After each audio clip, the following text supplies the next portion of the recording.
Il faut dire d'abord que le regard négatif est surtout lancé par, on va dire, la superstructure, c'est-à-dire tout ce qui est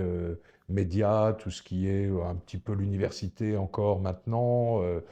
partis politiques, etc. Ça vient d'assez loin, ça vient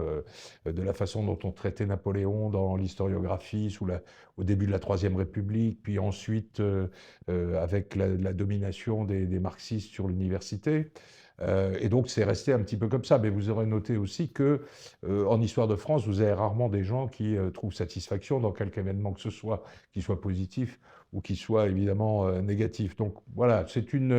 un regard négatif qui est plutôt circonscrit à ce type d'intervenants ou de public, mais qui en réalité, je suis bien placé pour le savoir, puisque la fondation que je dirige a affaire aussi au grand public, qui n'est regard négatif qui n'est pas partagé par l'ensemble de la population.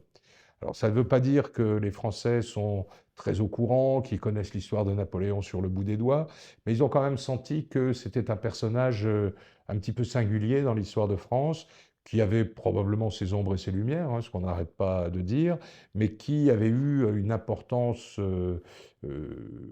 capitale, on peut le dire, sur la création de la France contemporaine, la stabilité de la société, etc. Et on peut bien sûr ajouter le côté un peu fanamili, des heures de gloire avec les grandes batailles. On oublie parfois qu'elle se termine par une des plus grosses batailles perdues de l'histoire de France, qui est la bataille de Waterloo.